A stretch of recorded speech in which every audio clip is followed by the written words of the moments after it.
let's get going. So if you're looking at our title screen right now, welcome to the What You Need to Know About Social Media Algorithms in 2019. The icons, the logos that you're seeing right now are the platforms that we're going to be covering today. Facebook, Twitter, LinkedIn, Instagram, and YouTube. Okay. Once again, we only have an hour today. There's other platforms. We could go into Snapchat. We can go into newer ones like TikTok and other ones that are out there. But the main reason we picked these 5 for today was, once again, because of time, but also for business reasons. These are really the biggest ones out there. These are the ones also in regards to revenue. There's proven methodology and proven stats behind them to drive revenue for your business, whether it's B2B, whether it's B2C, whether you're in e-commerce space, whether you're technology, whatever it may be. There's a little something and everything for everybody in here. So I thought that was very important to state, because the goal of this webinar is to really take some time, talk about any new developments on these platforms that might be worthwhile for you, talk about their specific algorithms, and also strategies to take advantage of those specific algorithms for those platforms. And one thing that you will see, there's going to be certain themes that you see across all the platforms, the current strategies and things that the algorithms all find important. And we'll bring that all together at the very end for you so you can really focus your energy and focus your time.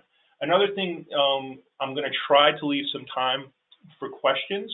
And if you haven't noticed already, you do have a bar on from GoToWebinar, the platform that we're using for this webinar, to answer questions. Feel free to pop in some questions there, okay? And if we can't get to them today, anybody who's been to our previous webinars know we do shoot you an email back.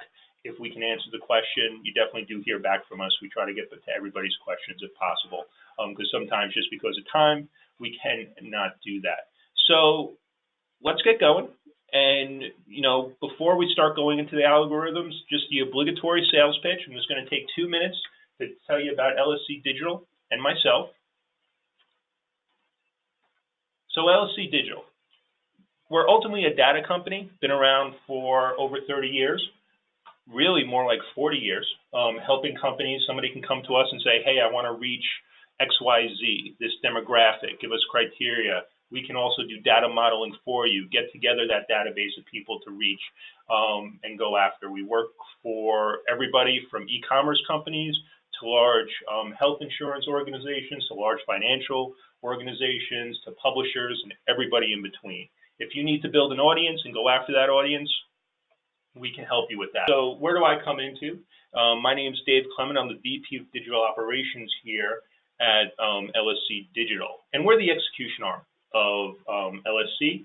So if somebody just doesn't want to buy our data, they also need help going after audiences. So everything from search engine optimization, pay-per-click advertising, landing page optimization, email marketing. We deploy a lot of email for our clients, and the list goes on. We can help you with that as well. And there's basically 2 products this year that we've launched and I'm very excited about. Just want to take 30 seconds to tell you about. One thing is our integrated marketing dashboard, where you're able to bring all your channels into one place. All our clients that work with us get access to this.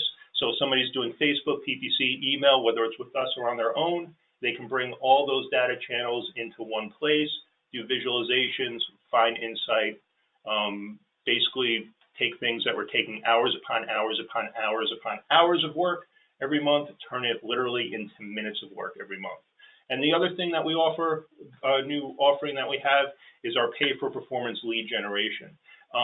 We've recently built a very strong, highly accurate, highly tested, highly engaged with database of HR decision makers of over 175,000 HR decision makers across 50,000 companies in the U.S. So if HR decision makers are people that you need to be reaching, we can help you with that. You can buy our data, but if you need help deploying into that and generating leads, highly qualified leads for your sales force, we're very happy to do that on a pay-for-performance basis with you. It's been very successful.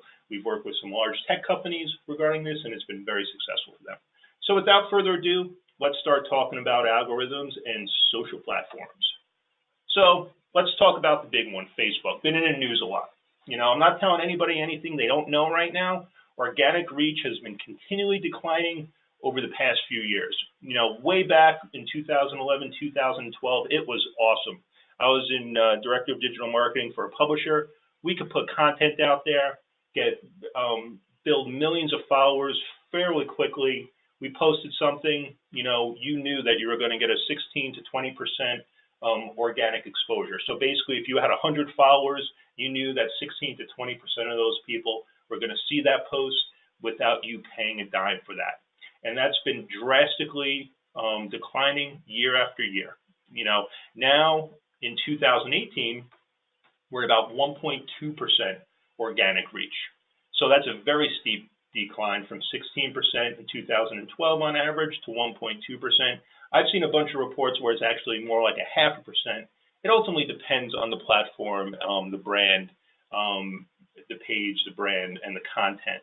But organic reach has drastically dropped over the years. So it leads to the question for a lot of people, should I even care about Facebook anymore unless I'm going to spend tons of money? And my answer to that is yes, you should care about Facebook. And the main reason that is it's just the biggest one out there by far as users are concerned. So it's really something that needs to be part of any social media marketing strategy. My last organization I was with, we had a website that was well over 5 million unique visitors a month, and Facebook was the number 2 or number 3 source of traffic every single month. And it was highly engaged traffic, hundreds of thousands, if not millions of people every month. And they were usually the most stickiest traffic as far as the amount of pages they went to, the amount of links that they clicked on, and how long they stayed and engaged with the content. So Facebook, even though organic reach has disappeared and gone down to very little compared to what it was, it is still the biggest one out there, and you should heavily engage with it. So what else has been going on with Facebook, especially this year, is that we have seen the very steep decline of the use of the news feed. And stories, the use of stories is going through the roof. Now, why is that? Facebook, at the end of the day, has always been the platform of look at me. Look at me on vacation, look at my kids, look at my dog, look at this, look at that. It's always been very much a look at me platform. And stories really take that to the next level. And it makes it more fun, it makes it more engaging, it makes it a lot easier to have a conversation. So in 2019 and moving forward, stories is the place to be. And the other great thing about stories right now is that Facebook hasn't really figured out how to monetize it yet. So with that being said, you typically, if you're putting up good content, can get a lot of engagement through stories. And that really leads into the next big shift of Facebook this year before we get into the algorithm itself.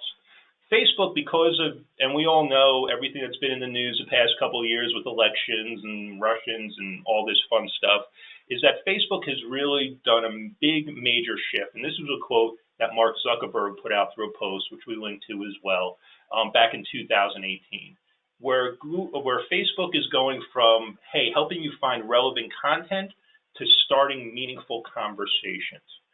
So that's really been the shift of Facebook, is how do you start conversations? How do you start meaningful conversations? There was tons of studies that happened over the past couple of years that people, as they were getting on Facebook, their anxiety levels were going up. They were getting frustrated. They were getting angry. Like, it was turning into a very unhealthy place to be.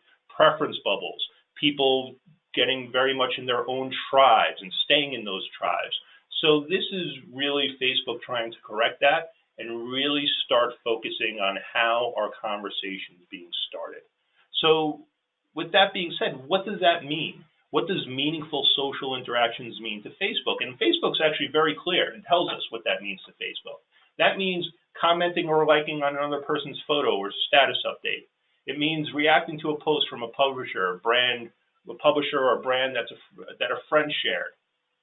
Multiple people replying to each other's comments on a video or article. Sharing a link over Messenger to start a conversation. Keep that in mind. Keep Messenger in mind, because that's an important underutilized platform that really more companies should be taking advantage of. So with that being said, and how Facebook is positioning the meaningful social interactions, What does that mean for the algorithm? What is the algorithm really looking at? First off, credibility of a user is a major ranking factor, okay? Remember back a couple of years ago, anybody, and a lot of companies did, and a lot of entities did, could build tons of Facebook pages, tons of false Facebook profiles, shoot out a ton of messages, get some likes, get some engagement, build these lists. There's a lot of shenanigans going on, okay, as far as false users and false pages. So Facebook really does heavily look at the history of that page. How old is that page? How engaged is that page? How engaged is that account? How often do they share information? Do they comment? What's their overall history? Is this a true, legit page or user? That's very important in factors right now, in the algorithm's factors. Another thing, you'll hear this theme throughout this whole presentation. Native content takes precedence over own content. So what does that mean? Content that you create on Facebook, whether it be a video or an article, gets more exposure, period. Facebook wants your content. They don't want to share, okay? But this is all the platforms at this point. So anything you create right on Facebook. So gone are the days of posting tons of stuff, creating tons of articles on your website, and then posting it on Facebook and expecting a lot of traffic. They give precedence to content that's created on Facebook that's exclusive to Facebook. Now, it doesn't mean you can't still drive traffic to your site, and we'll talk a little bit more about that. But anything that's created on Facebook will get more exposure. And over everything, whether it's video or articles, whether it's native or not, live video takes precedence over everything.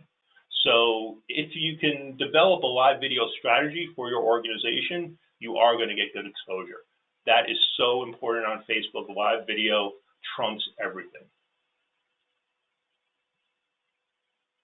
And then another aspect to think about in regards to the algorithms, that Facebook prioritizes posts that starts conversations, okay?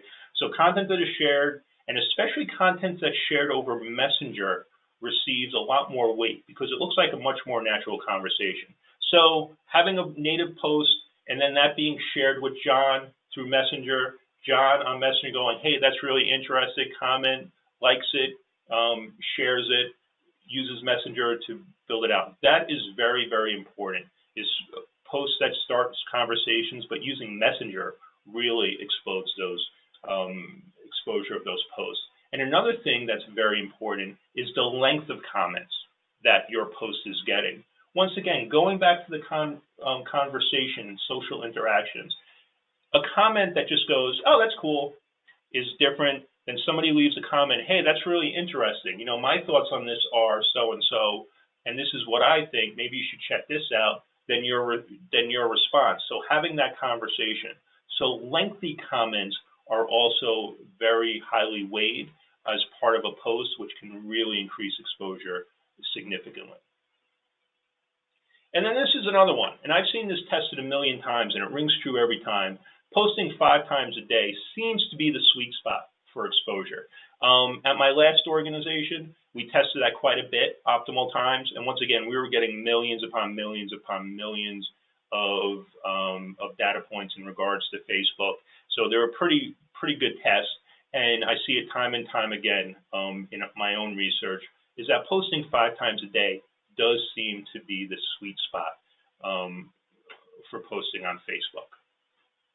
And then other things to think about in regards to Facebook algorithm is that the post is shared immediately with a very small group of people. There used to be a magic number of 26. That's not true. Research has shown it's not 26. Nobody really knows how many people, but the post is showed immediately with a very small group of your followers. Depending on that engagement, they decide if they're going to send out to more people. So keep that in mind, is that there's going to be a small group that sees that post of your followers. If that gets high engagement, it keeps on getting shared. Now, we've talked about things that you should be doing. What are some things that you shouldn't be doing? One is, don't ask people to like, comment, or share your posts. This was a very common practice in 2011, 2012. even 13 and 14, this is a huge no-no. Facebook is doing everything in their power to really pull back any type of gaming the system and non-meaningful conversations. So don't ask people to like, comment, or share. It will impact your exposure, the exposure of your post on Facebook. And then no big surprise, don't use false or sensational headlines. This is something that, Google got called up to the halls of Congress to talk about. So they're really doing everything in their power to really fix this. I think Facebook is finally accepting the fact that they are a media company and they do have a certain level of responsibility as far as what happens on their platform. And this will just continue. And we've seen that with them banning people on both sides recently. And just really, I think it looks like they are taking responsibility for things that do happen on their platform, more so than they have in the past. So moving forward, how do we take all this information in regards to Facebook algorithms? First off, be picky in what you share. Now, the reason I had this be the first point with Facebook, and I remember it, and I still see companies do it, every time something got posted on my website, it got posted to Facebook. Whether it was 20 things, whether it was 30 things, whether it was 5 things, without a thought, it went up on Facebook. You see people doing it to this day, very much a spaghetti against the wall approach. Well, that will hurt you. So, because if you don't get engagement, if your percentage of engagement of all this content is really low, okay, it's going to decrease your credibility because you're just throwing spaghetti against the wall, garbage in, garbage out.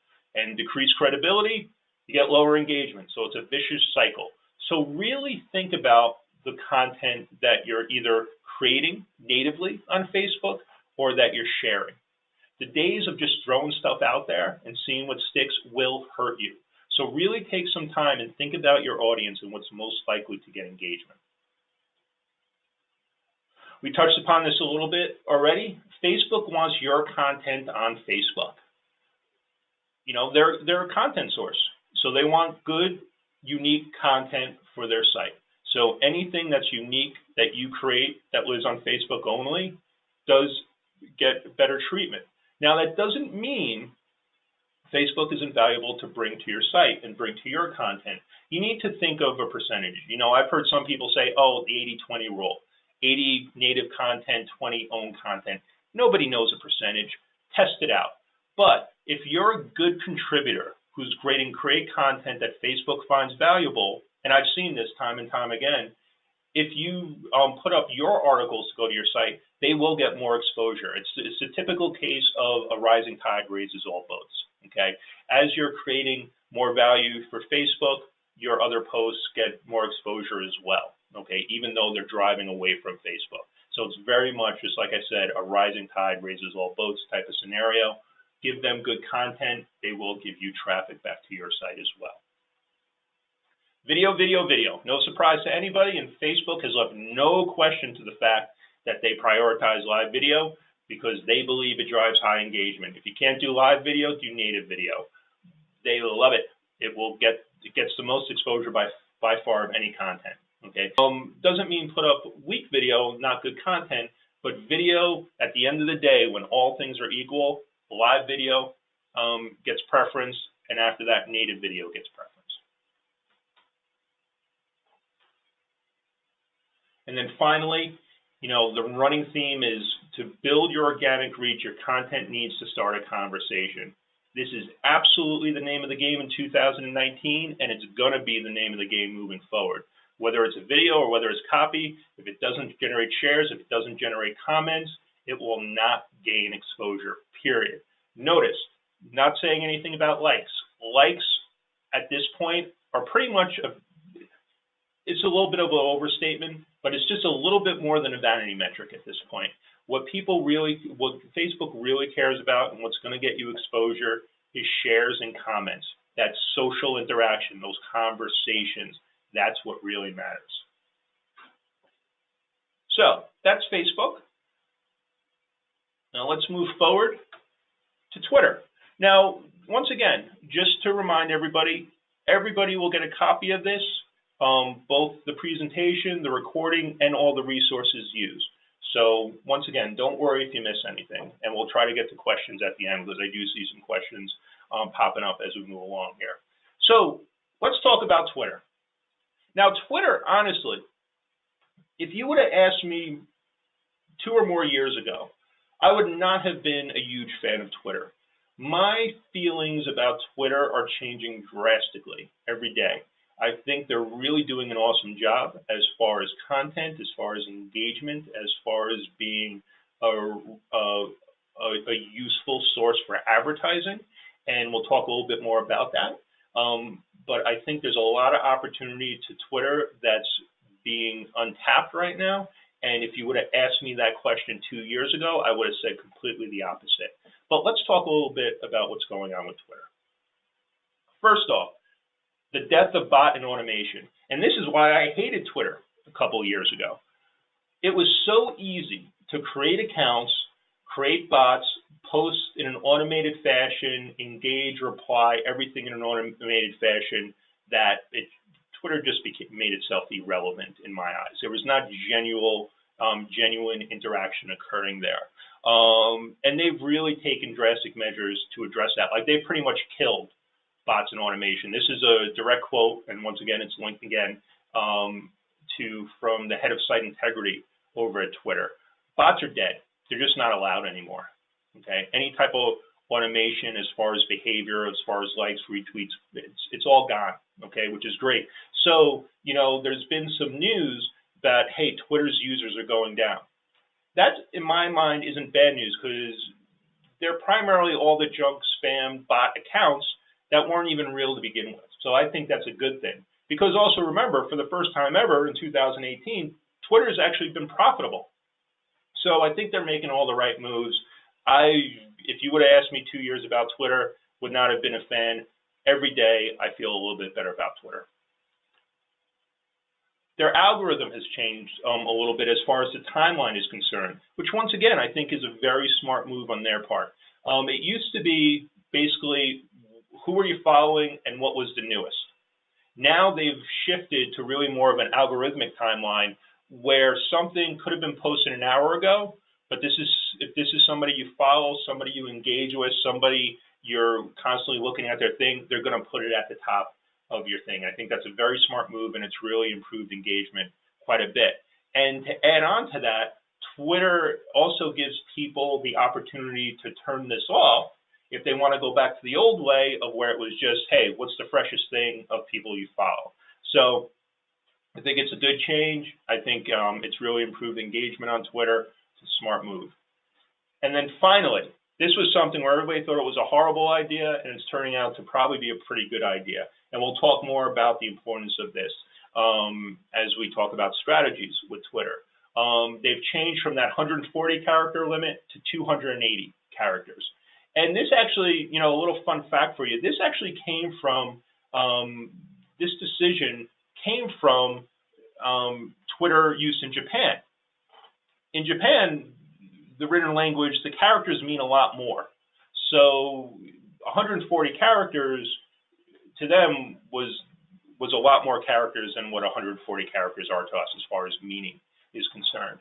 And so Twitter tested this, and they found that more characters equals higher levels of engagement, and it's really worked out quite well as far as increasing overall engagement on Twitter.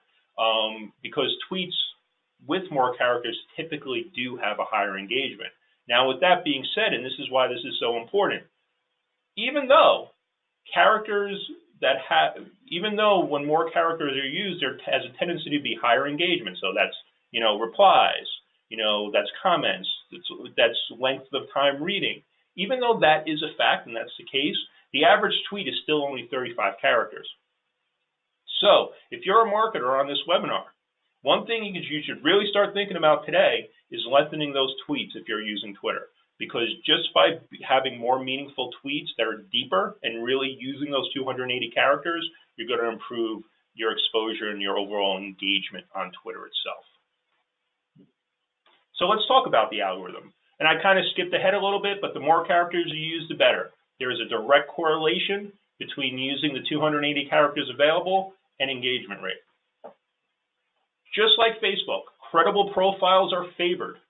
This is a big, big thing across all the platforms, but typically Twitter and Facebook, since they were really abused the past, well, it's been years, but it really came to a head the past couple of years, that they're looking at the, how long that account's been around, how it engages, if it's real, really looking at things, looking at how complete the bio is, location, graphics, all that fun stuff.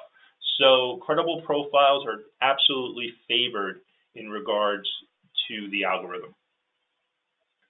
Now, this is important too.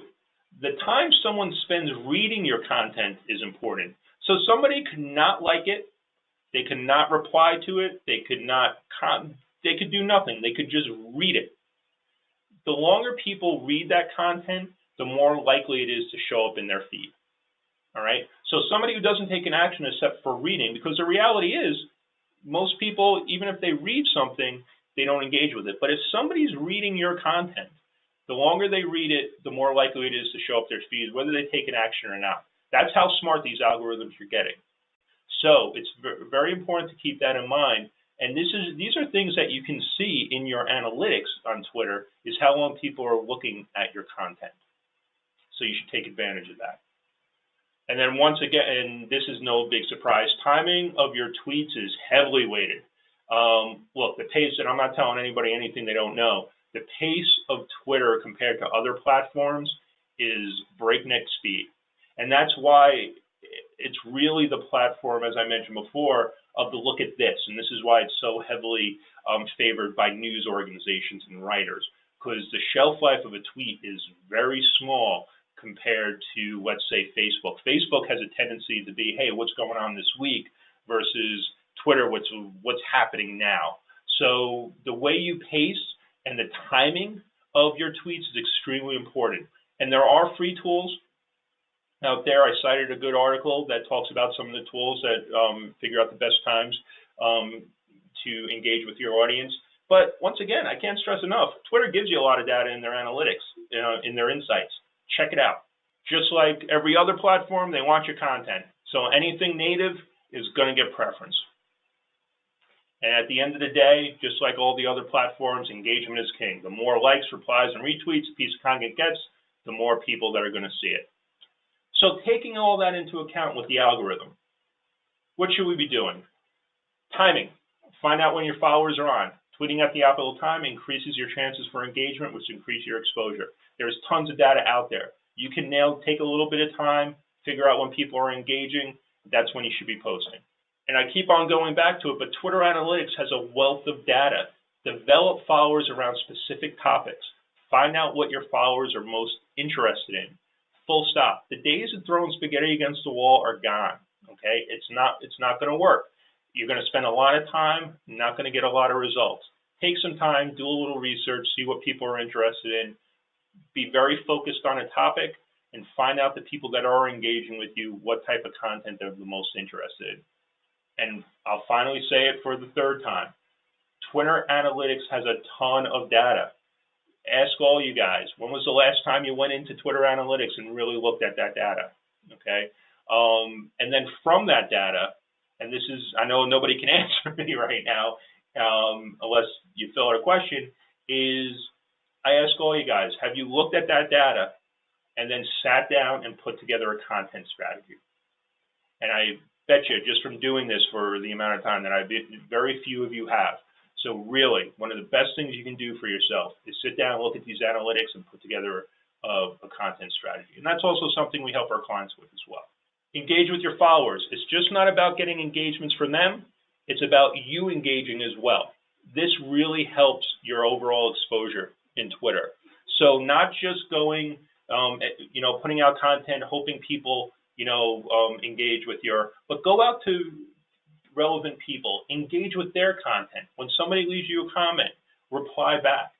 Engagement back is very heavily weighed in Twitter. And then another thing, just tweet on a regular basis. Just like many other platforms, if you're just sporadic and you don't consistently tweet, you're not going to get a lot of traction. You do need to tweet on a regular basis, preferably daily. okay? Make sure you have good content that can support it. But if you're just tweeting once a month, once a week, sporadically, you're not going to get a lot of traction. You're not going to build a following. You need to be tweeting on a regular basis. So that's Twitter. So moving along and trying to keep in with time, let's start talking about LinkedIn. Now, LinkedIn is probably, out of all the platforms, probably the most open to how their algorithm works. And there's a great post that they put out. You know, the title, "A Look Behind the AI That Powers LinkedIn's Feed, Sifting Through Billions of Conversations to Create Personalized News Feeds for Hundreds of Millions of Members." So LinkedIn actually said, here's how our algorithm works, okay? So they're very open to letting people know how their algorithm works. But really, all their signals fall under three buckets: identity, content, and behavior. So they look at who are you, where do you work, what are your skills, who are you connected with, how many times have you used your update, how many times have you liked something, how old is it, what language is it written in, what companies, people, or topics are mentioned in the update, and your behavior. What have you liked and shared in the past, and so on and so on and so forth. Now remember, LinkedIn is very different because first off, it's primarily professional, but you give a lot of information up front to LinkedIn. You give where you work, you give all your past job history, you give your skills, you give your professional, you do all this stuff. So you're giving them a lot of data, and they use that data as far as their algorithm is concerned. Now, the biggest thing with the LinkedIn algorithm, and really what anybody is trying to do with any social platform, is go viral. And with LinkedIn, to go viral, it's all about the second and third degree networking. Needs to see your content, okay? It's not just about your first degree connections. It's about your first degree connection, then sharing it with your second degree connection and your second degree, third degree connection. That is so, so important, because the reality is, if one of your first degree connections will like your post, it gets shown to 5 of their connections. Okay, so see the effect there. Okay, so if your first degree connection sees it, likes it, engages with it, it's going to be shown to 5 of theirs. Now, if one of their second degree, if that second degree connection, their first degree connection likes it, it gets shown to 5. So see the cascading effect there. Okay, so it's very, very important to go viral. It's all about that second and third degree network of your first degree connection. Just like everybody else, they want your content. Anything that's native to LinkedIn is going to get preference. This is important. Content will be shown to the most relevant people in your network. Put a pin in that, and I'll discuss that a little bit more in the upcoming slides, because this is an important fact. And then content will be shown to people that have engaged with it in the past. And this is going back to the previous point of moving forward, going off that algorithm information. Create a relevant network on LinkedIn. This is important because a lot of people are about how many connections they have on LinkedIn, not the quality of their connections. Now, let's stay on this, because I think this is the biggest takeaway in regards to LinkedIn. Okay, you want to have people that are relevant to you in your content. Now, and I'm guilty of this too. It used to be anybody reached out to connect with me, I said, okay, no matter the industry, no matter what their skill set was, it didn't matter. If you were everything from a chef to an electrician to a mechanic to an online marketing person, didn't matter. As long as you were legit, I said, sure, you know. Now, that doesn't really help you from a content syndication point, because think about it. Your content is shown to your first level connections first. So, for example, someone like me, online marketing. I put out an article on search engine optimization, and it's a good article, posted on LinkedIn, but 90% of my first level connections don't care about SEO, will never care about SEO, have nothing to do with SEO. How likely am I to get a good ratio of interaction between my total audience? So one major thing, if you want to have an effective LinkedIn strategy, it's very important to have a relevant network, okay? The The lower the percentage of your connections that engage with your content, the lower exposure your content gets. So it's very important. Only connect with people that are relevant to you, are relevant to the content that you're sharing. And just like with Twitter, engage with the people in your network. It's not all about people coming back to you. Remember, it's about legitimacy. It's about building community. It's about conversations. This is a theme you find throughout all the platforms now. So go out, like a piece of content from somebody else, comment on it. That will get your content more exposure over time. And then just like every other platform, produce more native content, and that will drive content to your site as you share owned articles of your own. So that's LinkedIn. Okay. Now the next platform we're going to start talking about is Instagram. So let's talk about Instagram algorithm. They're another company that is actually being very open with their algorithm too, and what matters to them, and what doesn't matter, which is a big shift. You know, some organizations really don't give up the information, but Instagram's pretty clear on how their algorithm works and what matters. And there's really three pillars of their algorithms: relationship, timeliness, and interest. You know, no real big surprise, but this has been confirmed by them quite a few times. If a person often leaves comments on your post, or if they have notifications enabled for your account, or you guys DM each other, or you tag each other in your post, then the algorithm recognizes that the two of you guys are close.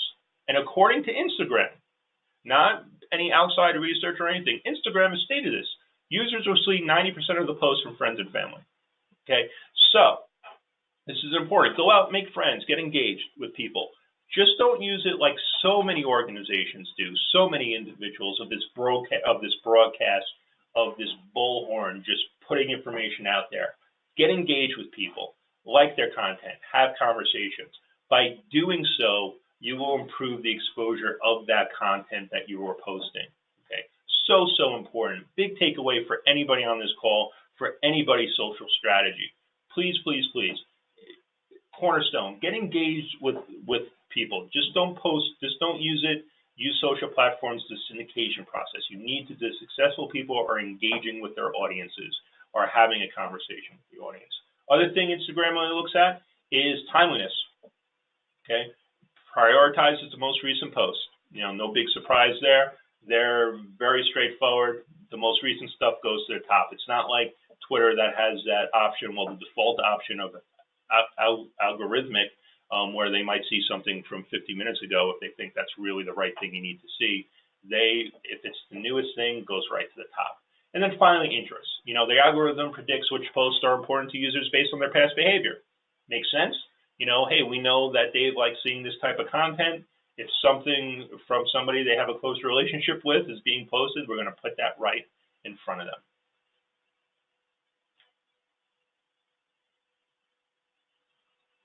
And then just like Twitter, and this is interesting, because this is unlike other platforms except for Twitter, the time someone spends reading your content is really, really, really important with Instagram.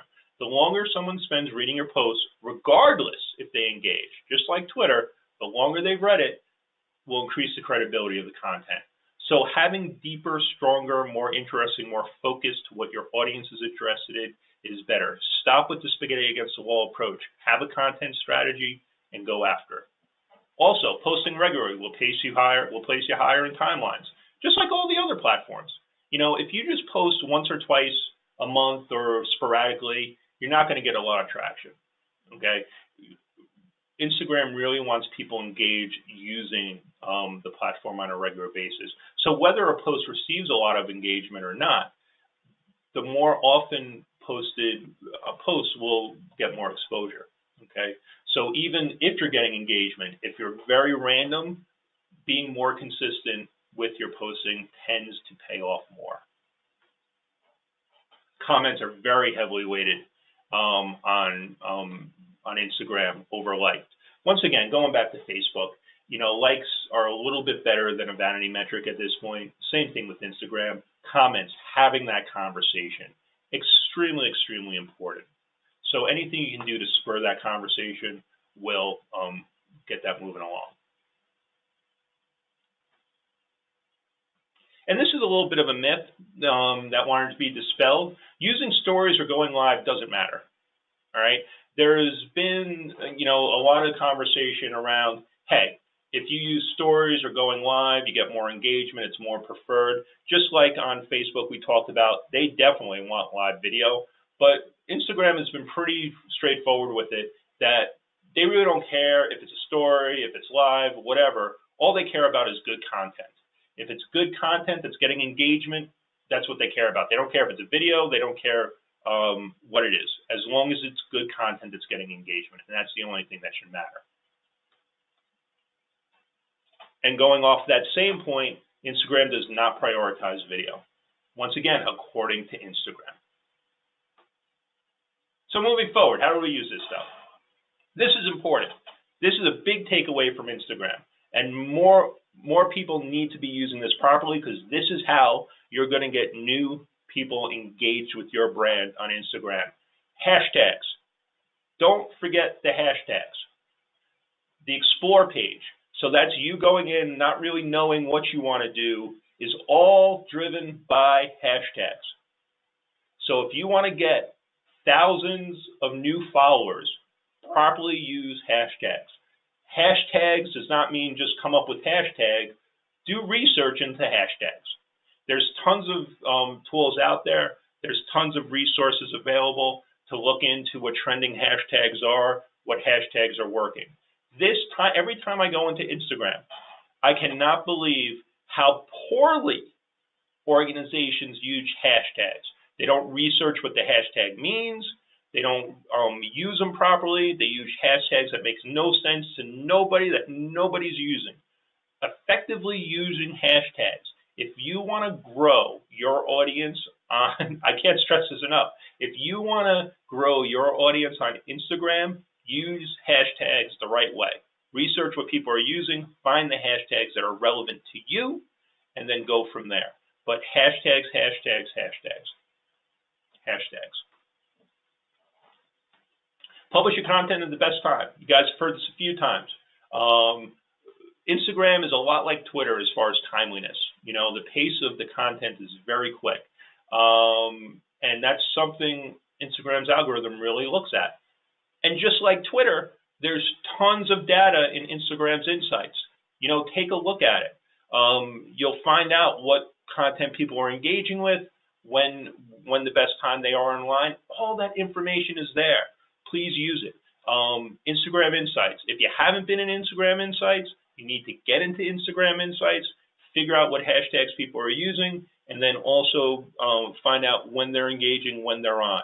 You do those two things, your Instagram strategy will take off. And this is another thing. And I know it sounds basic, but more brands don't do it because they look at other Instagram accounts that are using the same content, interested in it as kind of competition. The more you engage with other users, the more Instagram will show your content to them. Okay? So if you look at other relevant content and engage in that content, so, whatever it may be, whether it be food, whether it be fashion, go out to other people that are posting about food, that are posting about fashion, and engage with them. Have those conversations. You will improve your overall exposure on Instagram. You will improve your followers. Okay? So go out there, have those conversations.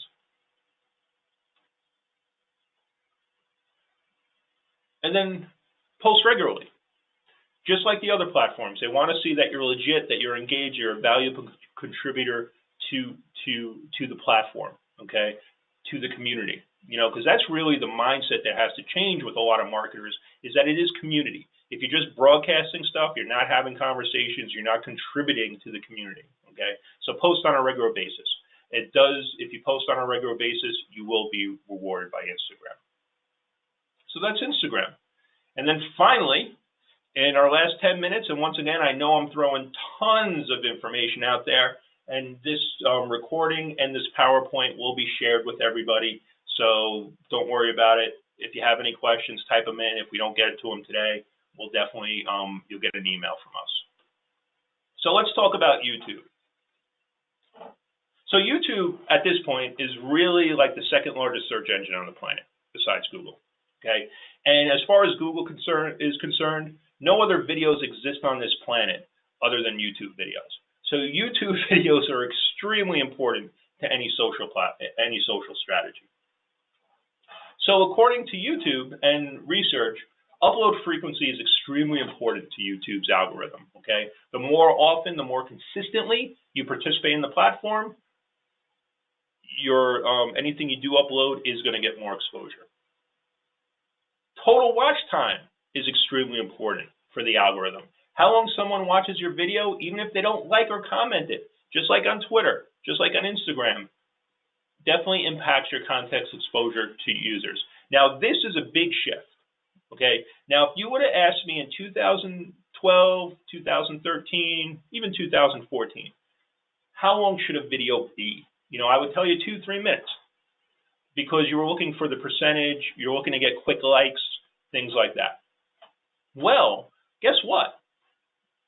Deeper content, and this goes along with Google search engine as well, they're looking for deeper content now. The rule of thumb when you created content for SEO purposes back in the day was 800 characters. Well, Google has said they really want 1,200, 1,400, the longer the better, long-form content. Well, same thing with videos. The longer the videos, the better you're treated by the algorithm, okay? And there's been a few studies. I cited 2 here over the past couple of years, but there's more. And from my own experience, I've seen it as well, is that 7 to 12 minutes really seems to be the sweet spot for video length, okay? So the longer your video, now it doesn't mean just put filler in there, meaningless 7 to 12 minutes. It still has to be good, solid, useful content. But the longer the video, the longer form, the deeper it goes into a topic, the better. More subscribers, views, likes, comments equals higher priority, obviously. Okay? If people are highly engaged, you have a ton of subscribers, you're going to get priority, you're going to get more exposure. But there is a little bit of a catch-22, and I'm going to give you a tactic on the next slide, how to address this in regards to subscribers. Well, how am I supposed to get subscribers, to get views, to get likes, to get comments, to get higher priority, if I have no subscribers? And there's some tactics around that, which I'll talk about on the next slide. And this drives me insane, okay? Title, description, and keyword tags are important ranking factors. You need to use them. I see too many videos that aren't focused as far as the title, as far as the description, as far as the keyword tags. That's very important. Any elements that impact relevancy, Google, YouTube, everybody said relevancy is an extremely important factor in the YouTube algorithm, okay? And the way you build relevancy is through content. So focus that title on a keyword, focus that description around the keyword theme. Use those keyword tags. It's an extra 10, 15 minutes worth of work. Use the title, use the description, use the keywords tags. You will see improved. Help YouTube know what your video is about, okay? You will get more exposure if you do that. And I cited a very deep research paper that was done a couple of years ago that really goes into the algorithm and the neural networks of the YouTube recommendations. So check it out. If you need to get some sleep, that will definitely help you. It's pretty deep, but it goes into the real details, and it still holds up even a couple of years later. So moving forward with YouTube. As I just talked about, optimize your title and description. It's an extra 5 minutes worth of work. It's really going to help you. Just take some time, do it. If you have a ton of videos up that you haven't done anything with the title or the description or the keywords, go back and do it. It's not going to hurt anything. And then place keywords at the beginning of your video title and description. Once again, help YouTube know what your video is about, how they should be placing it. Talked about this in quite length. Create longer videos. Videos with longer watch times are ranked higher than videos with millions of views by YouTube, period. All right? So just going back to what we talked about on the other platforms. So somebody didn't like, somebody didn't comment, but they watched the whole 8 minutes. That tells YouTube this is worthwhile, that we should rank this higher, this is deeper content. The more in-depth videos that offer value to your viewers, your efforts will absolutely be rewarded. As with all other social platforms, consistently post your videos. Publish videos consistently at the same times, same days. This does work. All right. So once again, with a lot of companies, and LSC Digital is just as guilty as everybody else. We have a flurry of videos and we stop for 3 months. Then we have a flurry of videos, we stop for 3 months. Consistently posting those videos on a regular schedule will help you with the algorithm, will help get you exposure. And here's a little trick I was talking about, which is absolutely completely underutilized to get subscribers for your YouTube channel. So the link to your YouTube channel, just add what I highlighted there. !sub_confirmation=1. Just by putting that, when you go to recruit subscribers for your channel or drive people to your channel, just by adding that at the end of the link, we'll have this pop up. It's very passive. You click anywhere, it goes away. But this is such low-hanging fruit to get new subscribers. It's amazing. And I'll leave it up there for a second because nobody uses this. This is such a passive way to get subscribers to your YouTube channel that works. If you drive 1,000 people to your page and only 10% of those people click subscribe, and that's all they have to do, okay? You just got yourself 100 new subscribers. Take that little snippet of code, put it at the end of the link to your YouTube channel, not the link to specific videos. It doesn't work on specific videos. It works on the link to your YouTube channel. Do that today if you're not already doing it. And then just like all the other platforms, encourage discussion and engage with your audience in YouTube comments. Go out, have that conversation. With all these social platforms right now, it's about conversation, it's about being engaged, it's about talking with each other, it's about engaging with each other. All these platforms, it's so important to them now. So go out and do that. Show them, that you care. Show them that you're a real person. Show them you're legitimate. And you will be rewarded. You will absolutely be rewarded. I cannot stress that enough. Go out, talk to people. YouTube definitely wants to hear from you.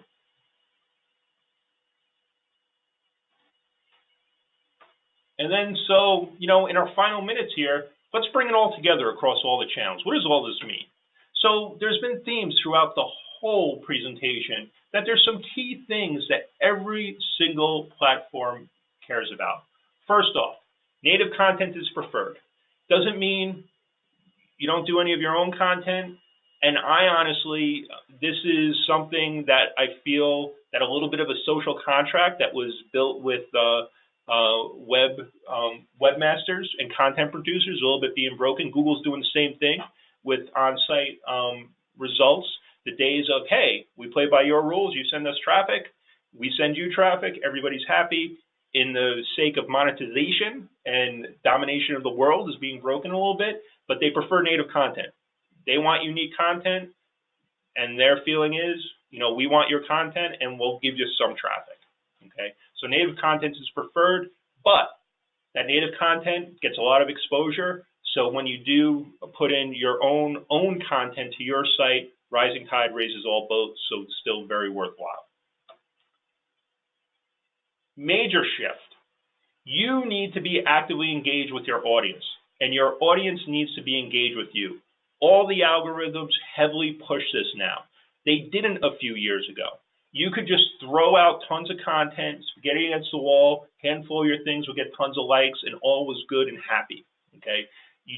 Now they very heavily, all the algorithms really look at how engaged you are on the channel. So you going out and commenting, because it's also a very easy indicator if you're a legit account or not. Remember, they ran across a ton of problems, all these platforms with bots and spams and shady things over the past couple of years. This is a very natural, very democratic way for them to see if this is a legit account that they want to be part of the community, and that is also contributing to the community that is that social platform. You have to be active on a regular basis. Goes back to my previous point. Focus on a specific topic and be relevant to your audience. All these platforms, whether it's Facebook, whether it's Twitter, whether it's Instagram, whether it's YouTube, whether it's LinkedIn, they all have insights. They all tell you the content your audience is interested in. Go after that content, because there is, in all these algorithms, the amount of content, a ratio to the amount of content put out, and the level of engagement. So the more you can focus on the content that your audience is very interested in, that's going to get the higher engagement, the more exposure you get. So take some time and look through the insights and the analytics on all these platforms that are available to you to see what people are the most interested in. And then finally, get a video strategy together. All these platforms prefer video, period, full stop. Whether it's native, whether it lives on your site, at the end of the day, they all love video. Instagram says, well, we don't give preference to video, which is, I'm sure, is absolutely true. But individuals, people prefer video. So going back to what Instagram has said as well, you know, put a video on, you know, more people engage with video. So get a video strategy together. Honestly, it's not as hard as it sounds, and you'll get better with it over time. But there's some great open source video editing tools that are out there. It's very easy to create a video nowadays, technology out there. Start using video if you're not already using video, and things will move along greatly as far as your social presence is concerned. So that's it. I know I ran through a lot there. People that are still with us, which is pretty much everybody, we're going to send out the webinar recording in the next day or two. You'll also get the PowerPoint presentation, and you'll also get a list of all the resources that we use, so you can do your own research, look into a little bit more. Just don't take my word for it. And thanks, everyone, for showing up. Please, if you want to see other topics, let us know. We have another 2 webinars coming up in June. Please go to lscdigital.com. Check out our free webinar tabs, see what's coming up. And look forward to seeing you guys then. Have a great day. Thanks for your time. And hopefully one of these days I'll get to questions. All right. Have a great day.